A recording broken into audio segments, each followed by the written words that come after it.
Good morning. This is Sweetie Berry with the Women of Dare Whimsy. We meet together each Wednesday as gifted and creative women to discuss topics about our giftedness and about how to survive life and the adventure of being a high creative in life. Today's topic is about marriage and the gifted girl. Now, we have stages of everything in our group. We have some people who are married, some people who are single, some people who are long married, some people who are divorced, some people who have remarried. So we have a little bit of everything. So when we tell you the topic, marriage and the gifted girl, that doesn't preclude those of you who aren't married yet or are not wishing to be. It's just the topic we're starting with today. Good morning. It's so good to be here with you. Gail Roddy, you are a resident long-term married gal. Let's talk about what you see between what happens to the gifted girl as she approaches marriage and every other girl that's in the neighborhood. What happens? Hi, good morning, everyone. Well, sweetie, that's a good question. I'm not sure I know how to answer that. Yes, I've been married 25 years to my husband, and we've been together 35 years. So, as you can imagine, everyone, we have been through many, many things. But I would like to say that what attracted me to marriage was to be able to have someone to work through life with. Because I was, as a gifted girl, which I didn't even know at that time that I was gifted, as a gifted girl, I think so many can relate to this. I was so used to doing everything on my own. I took care of everything. I took care of my money. I took care of my job. I took care of my health. I took care of everything. And it wasn't that I didn't want to share my life. It was just I was able to take care of things, and so I did. So what attracted me about marriage was not to have as much as a support, a helpmate, but someone to move through life with so that I could move out of that notion that I had to do everything, that this is just the way life was. I think I was a pretty giving and sharing person. I believe that about myself today. But boy, as gifted girls, we can spin into this notion of I can conquer the world. I'm capable of doing everything, so why shouldn't I? So I'm not sure if that answers your question, but yes, marriage for me has been something that has allowed me to sit back and allow someone to help me, someone to share my life and my goals with, and that I don't have to pursue them all on my own, because I can get a little crazy with that sometimes. And it's been so long now, after 25 years, your question brought up thoughts about what was I like back then? What was I like 25 or 30 years ago? I was doing everything on my own. How does that sound? Does that help? Does that answer the question? I think that's absolutely part of it. You know, when we begin to explore marriage, part of that is giving of yourself and receiving from others. For me personally, I know that as a gifted girl, I was very used to being in charge of myself. I was responsible for myself. I had a career teaching, I had a career selling, I had a career working at civic communities perspectives. And so to find the time for a marriage became part of it too, not just to be able to receive, but to make time out for another person, to make time out for another person's requirements. So many of my group in college and in graduate school didn't want to give up that time. They didn't want to give up their career. They didn't want to give up, whatever they were into, their hobbies, their crafts, in order to relate in a marriage on a full-time basis. In fact, they kind of thought I was the silly traditional one for wanting that, because they felt like they had so much freedom and they could have the freedom as well as relationships when they sought them. But for me, I am a traditionalist, and I really wanted to have someone to share my life with, as you did, and I wanted to be able to raise children in a more traditional setting, and so that became important. But as a gifted girl, there are some real deals about that. I had to find a guy that could tolerate the fact that I am a high creative and that I'm very independent, and that if I say I'm going to learn something, I probably am going to, and I won't require him to shelter me through that process. For a lot of men, that was intimidating. For a lot of men that I dated, the fact that I can actuate things was intimidating. That I owned my own company, that I owned my own business, that I'd won cars from a direct sales thing was a very intimidating thing. And so part of marriage for the gifted girl, where this gifted girl is concerned, was finding relationships that were based on accepting who we each were, not having to conform to some some model that doesn't match our needs. Sarah, how does that work in your world?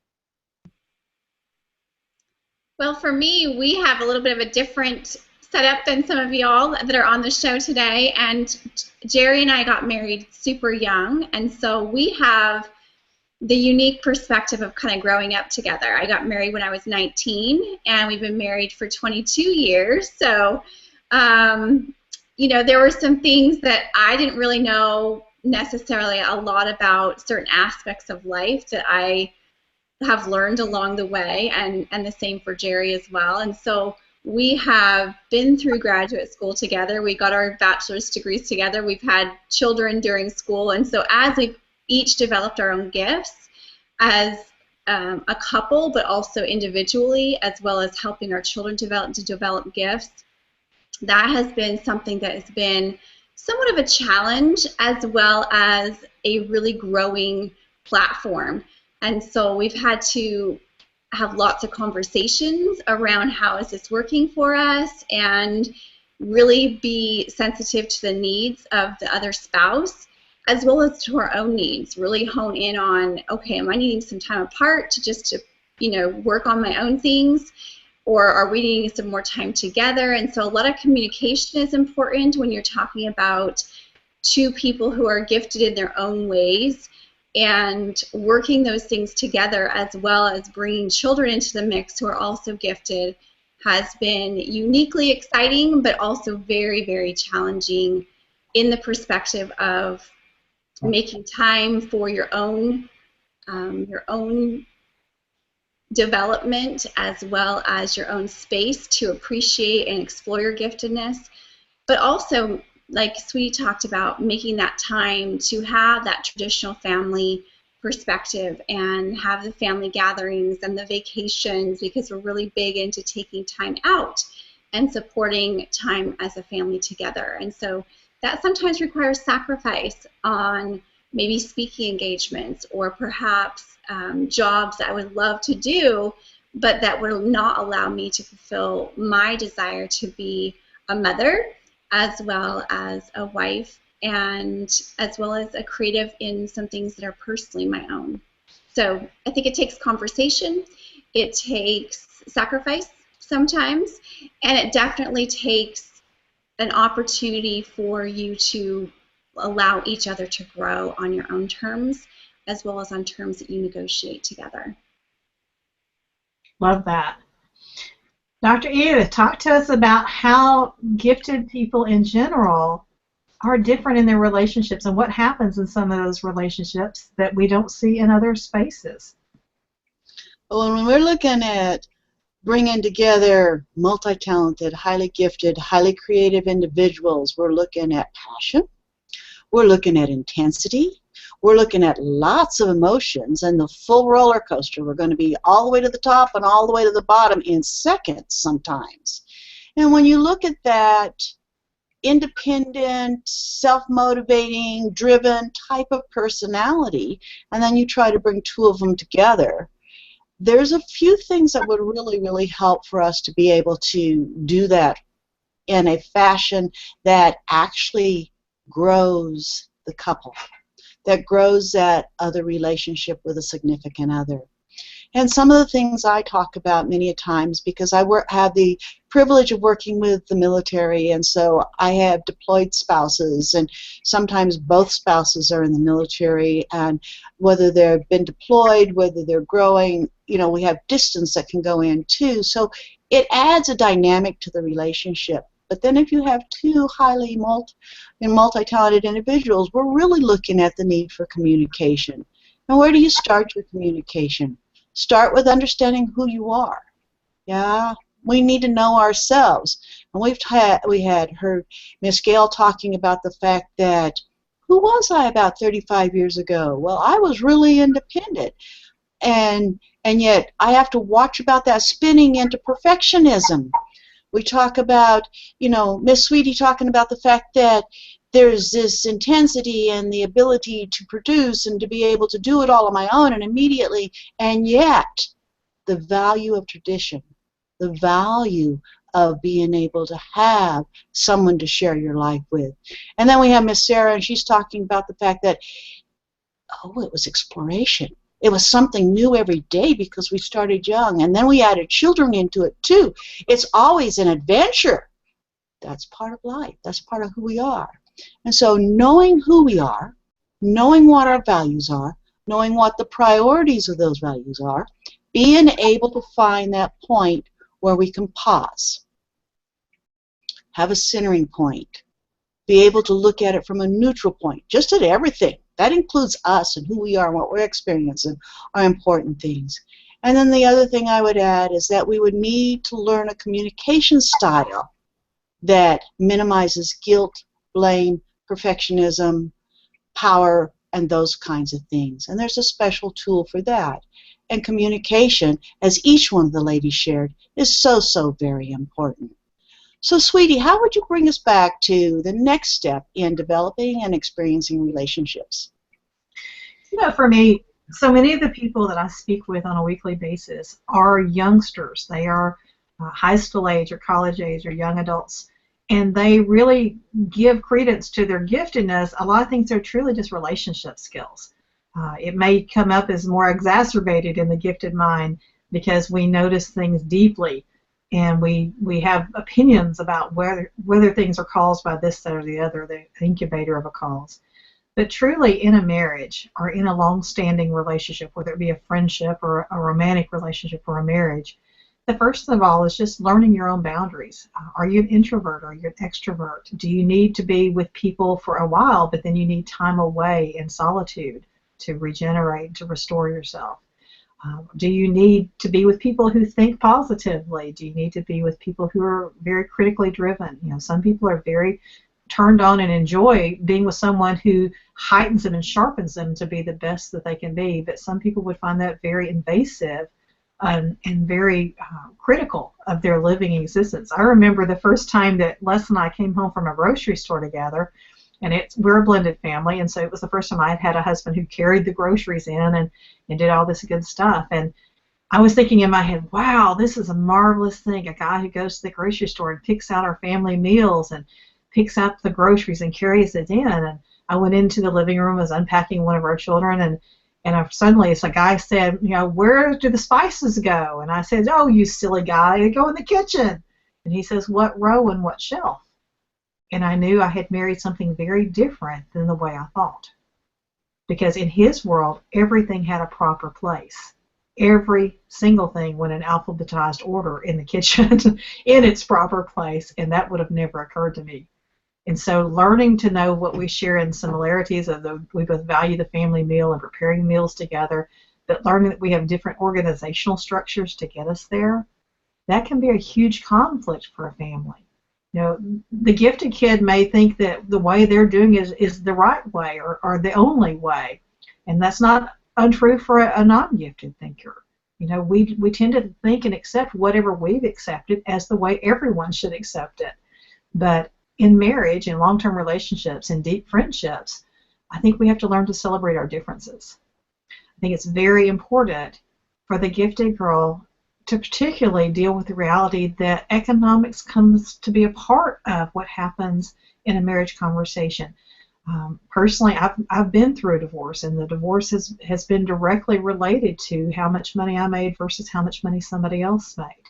And there was a big struggle in that space. In fact, one of the statements that was made to me at one point was, everything you do seems to work out. I work just as hard, and it doesn't. And that can be true for someone who naturally thinks in systems. You know, the system works it out, and it saves them somewhat. For someone who is married to someone who has that experience where, man, you work 40-hour week and you make X amount of money, and you're doing everything you know to do, and then the person next to you comes up with an idea, and 20 hours later they've made as much as you paid in a month. That's stress. And so that can happen on economic levels. It can also happen in spaces where simply things come easier to you. I know one of the times in college that we were sitting in a graduate school room, and we were reading the book silently and then discussing it, and I could finish, like 4 times as fast as the guy next to me.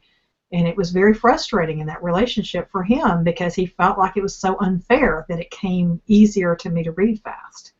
It's not something I did. It's not something I learned to do. It's just something that is.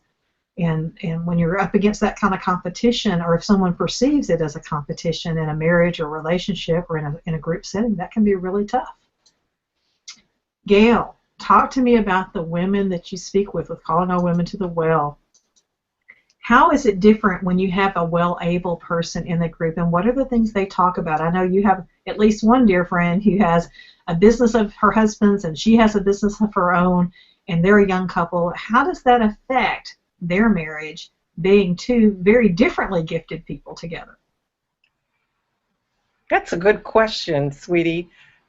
You're right, I do. I work with several young couples who are, some of them would be considered gifted. I know on some level we are all gifted. We all have gifts.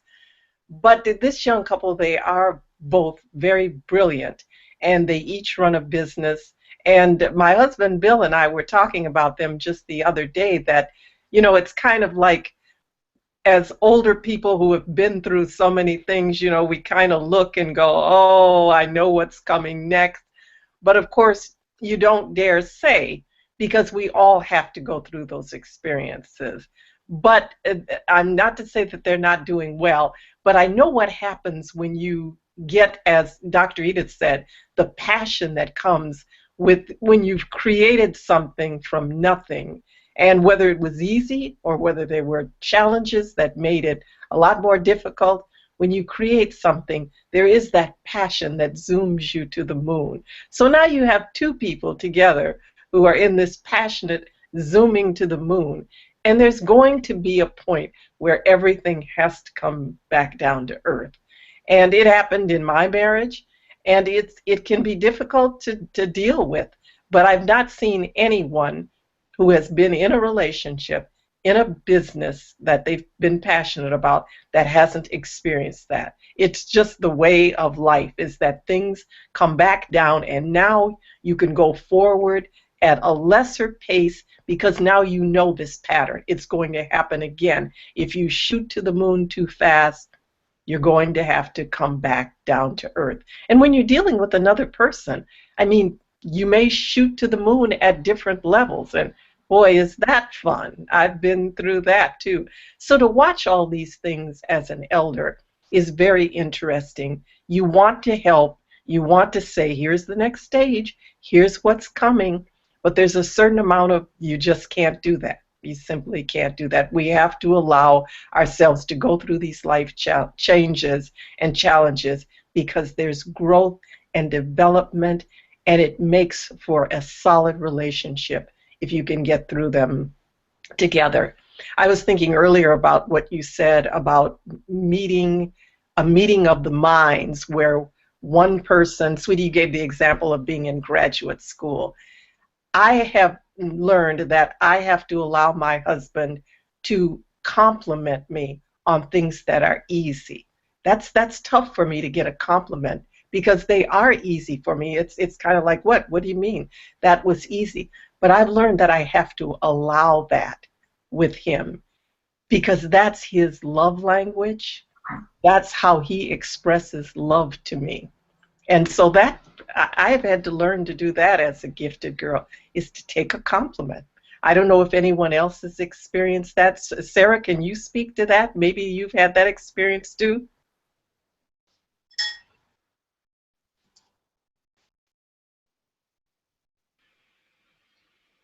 Absolutely. Learning to take a compliment when you have things that come so easy to you, or when you actually, sometimes when you feel like it's not as good as it could be, that's probably one of my hardest things, is when I think, okay, I could be better at this, and yet someone comes in and says, oh, that was so wonderful.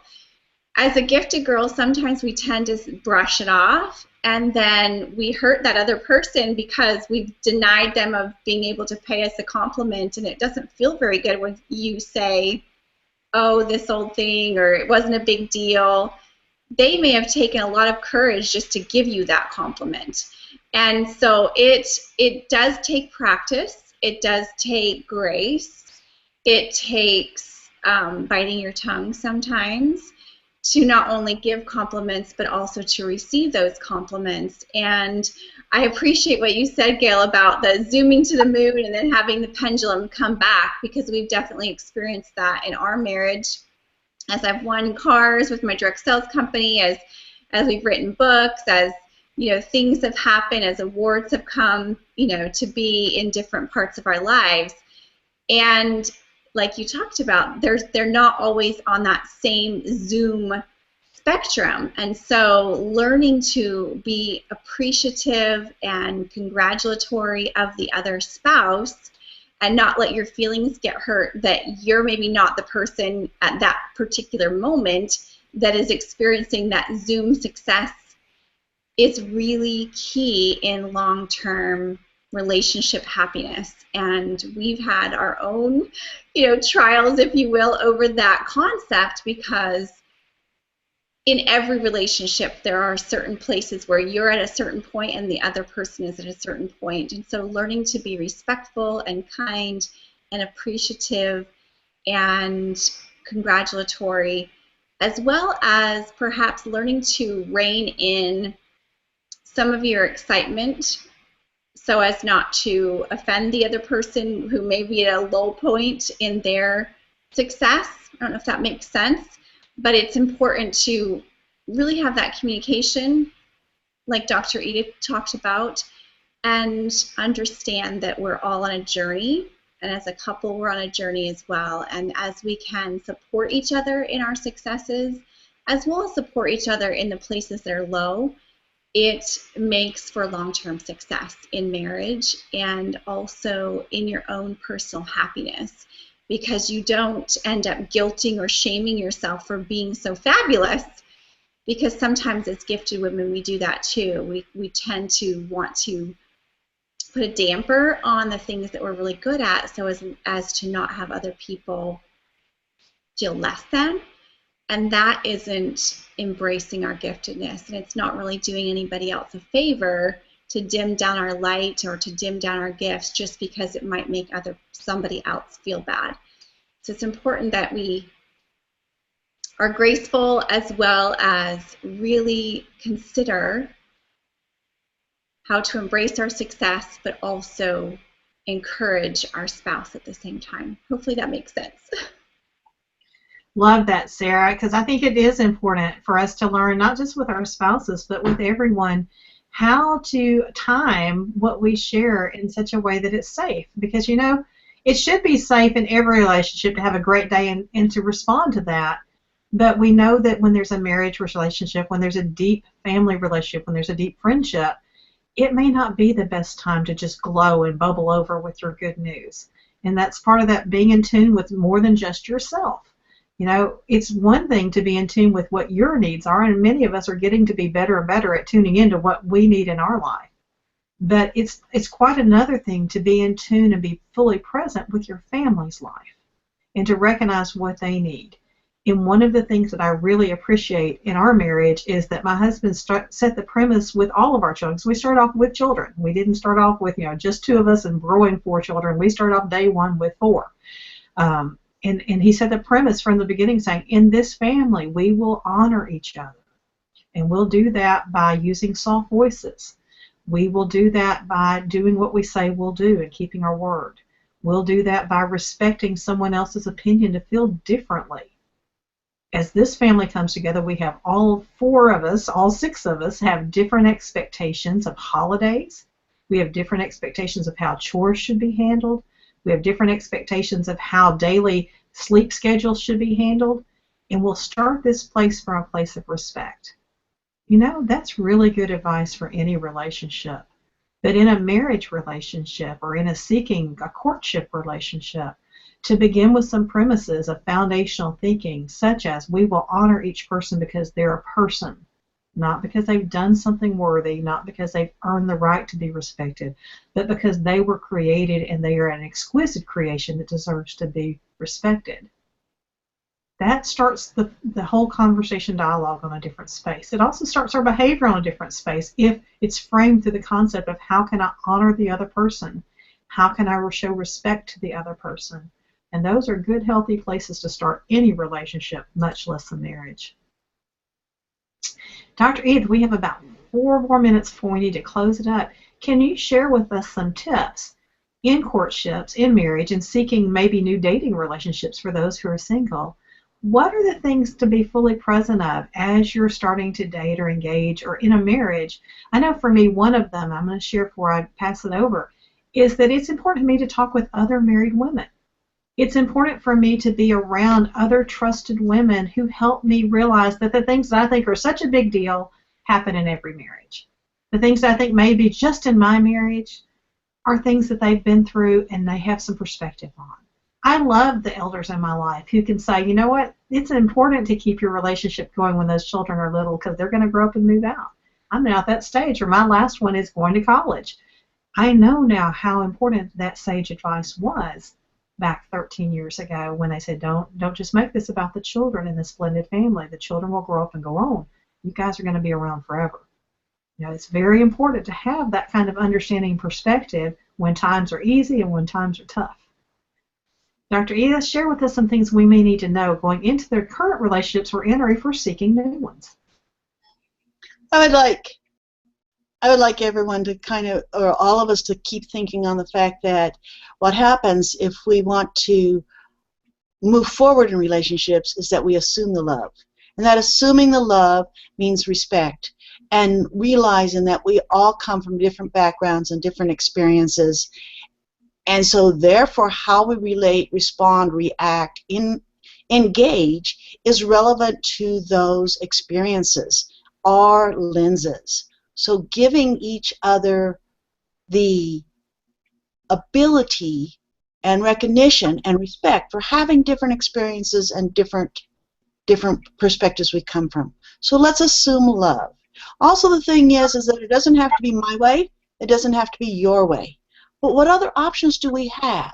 So what are the third options? If the options we're looking at or the experience we have are not the same for each of us, and we're coming from it with a little different passion or a little different characteristic, you know, orderliness for me is just don't mess with my piles, whereas Sweetie was saying it's alphabetically in the right place, the right shelf at the right time.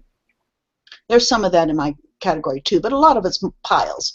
So we may organize differently, so recognizing that we have those different characteristics. So when we look at wanting to move forward with something, is there a third choice? Not my choice, not your choice, but what are the other options we have? And there can be several of them, and we can decide on one of those third options because then it's a new experience, a new adventure, and it is part of our growth in our relationship.